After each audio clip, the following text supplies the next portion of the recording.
Hello, everyone. My name is Chizhik. I'm a rising senior here at Yale. I'll be speaking to you a little bit about light detector R&D for CUORE and CUPID.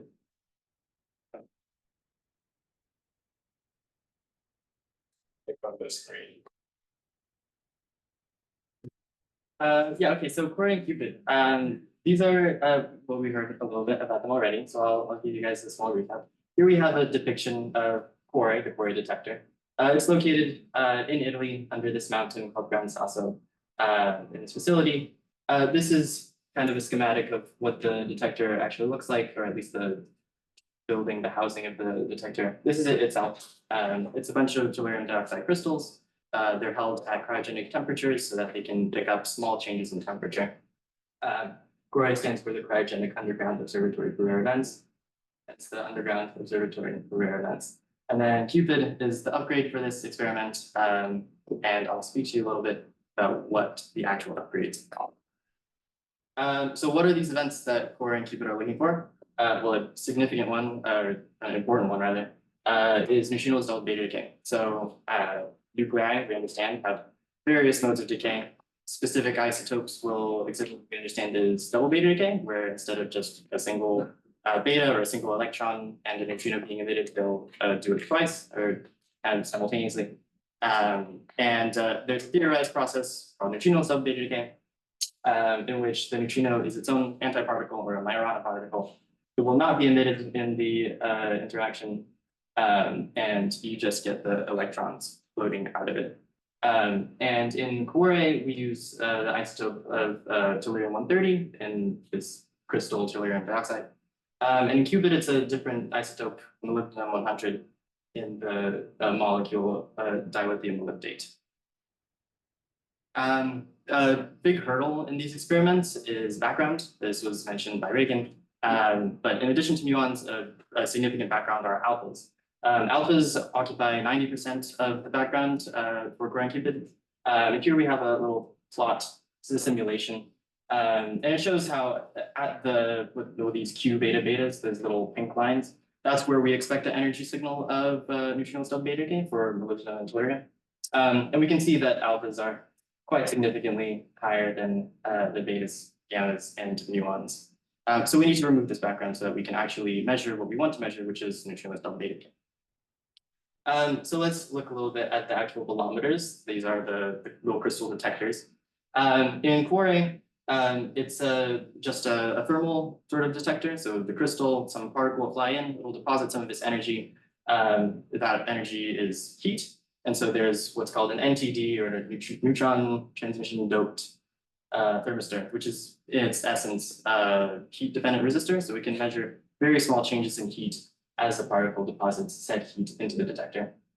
And then the upgrade, as far as CUPID is concerned, or one of them anyways, is the light detector. So in addition to heat that's deposited in these bolometers, there's also light that's released. And it's useful to pick up this light because then we can start to discern what's an alpha and what's a beta or gamma. So here in this plot below, we see the map of heat events, or events mapped as heat versus light. And since alphas scintillate significantly less, you don't pick up as much light. And so you can see this kind of horizontal line at low light detection, which is all alpha events. So we can just take those and cut them from our spectrum, leaving just the beta gamma events that we want. And you can see where the region of interest is for neutrinos double beta decay and how it would line up quite problematically with the alpha events. So determining whether it's possible to fabricate these light detectors has been a goal of ours for this summer. Fabricate them at Yale. They can be fabricated. Sorry. So some proposed light detectors for CUPID. There's a variety. There are transition edge sensors, microwave kinetic conductors, kinetic inductance detectors, and metallic magnetic calorimeters. But for various reasons, not least of which is cost efficiency, ergonomics, and general feng shui, NTDs for with the Negonov-Trofimov-Luke effect are what we're going with for the experiment.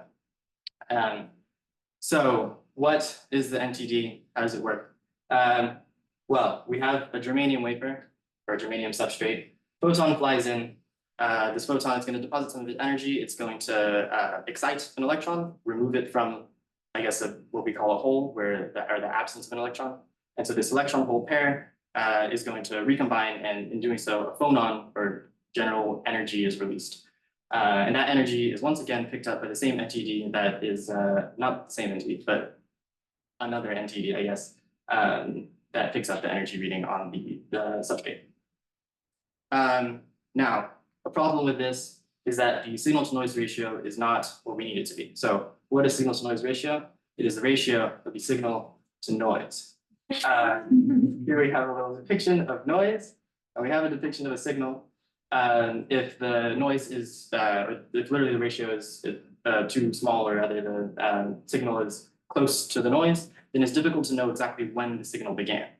And this is a problem because we're trying to reject a lot of pilot in this experiment, especially upgrading to CUPID.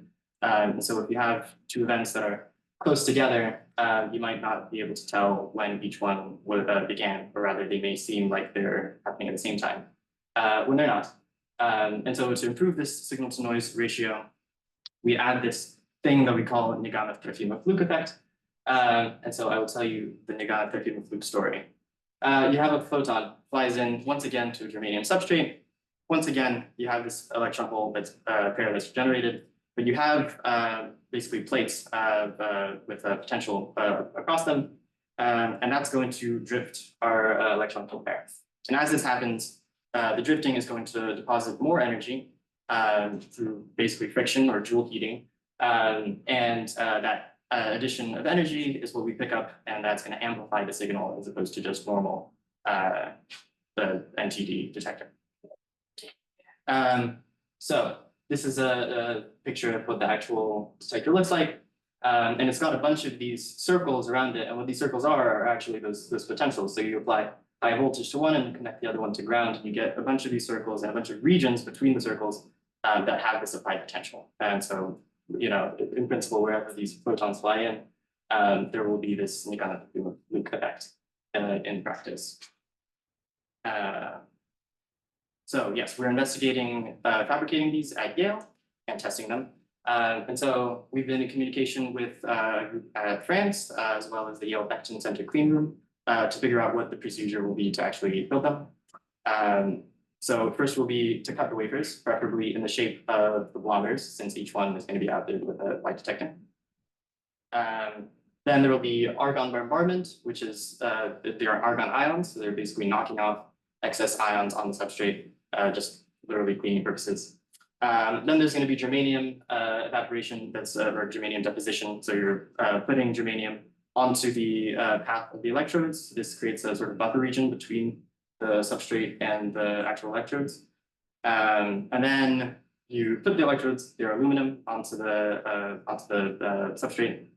We learned how to do this more or less from the West Campus clean room, which has a PVD, or a physical vapor deposition device.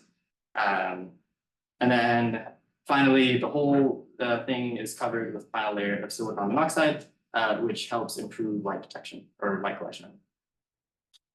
So some key questions that we have, these are outstanding questions. What's the best electrode sort of shape? So they could be circles, or they can be squares, as you may or may not be able to see in your pictures. It's not totally clear what the best situation. My understanding is that France has done some tests, but they have not told us what's best, so we'll have to test that. And then another question is whether or not we would use photolithography for deposition of the electrodes, or whether we use shadow masks. So basically what this means is if we're using shadow masks, we have these evaporators, we can you imagine blowing whatever your material is onto your substrate, and you just mask the parts that you don't want to have covered, like stencil, and then the parts that you do want covered get covered. But you can also do what's called photolithography, which might be faster, but potentially slightly less accurate, wherein you have your substrate and then you layer, here it's silicon dioxide. This is not what we're doing, silicon monoxide. But you put your layer and then you put another layer of what's called photoresist. The general effect is that you shine high intensity light onto the parts of the photoresist that you either want to have your material deposited or that you don't want. So you have negative or positive photoresist. Those parts will become soluble and you can effectively wash them off. And what you're left with is the parts that you want kept on your subject. So we have some also tests that we need to have with the actual built light detectors. So one thing we want to know is at what voltage we start to detect leakage current. So we set some voltages across our detectors, right? But if you set voltage too high, then those electron hole pairs just get kind of sucked into a circuit. And so you start to get current. This is bad for a number of reasons. One, you're not actually picking up all of the energy that you could when they recombine. But also the current is going to change the voltage, as we understand from Ohm's law, which is bad. We don't like that. And then also we want to know the gain, like the actual amplification of the voltage, because this is what actually is going to tell us if the signal to noise ratio is any good. And both of these values need to be measured in cryogenic conditions. The actual CUORE detector is, of course, a cryogenic detector by CUPID as well. And so we need to test how these work at these voltage conditions. So looking ahead, in our learning of how these processes work, particularly at the clean room, we figured out that it seems like it'll take about 1.5 days to actually build one cycle of these light detectors. What I mean by cycle is you might be able to have deposition of multiple detectors at the same time if like they're small enough, I guess. But one cycle of just the physical vapor deposition at the West Campus clean room take about a day, and then another half a day with the plasma enhanced chemical vapor deposition at main campus. We need to get PCVD trained, and then once that happens, we can actually start building preliminary light detectors. And then the fridge is currently being cooled, I do believe. I don't think it's cold yet, or I don't think it works. But when it is cold, we'll start to be able to test these light detectors, which we have one. We got one yesterday. Very excited about that. Anyways, thank you very much.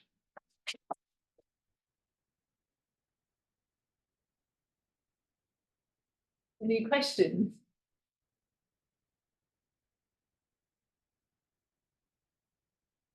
No. Go ahead, if there's one. Oh no, I thought somebody clicked online. So yeah, very nice.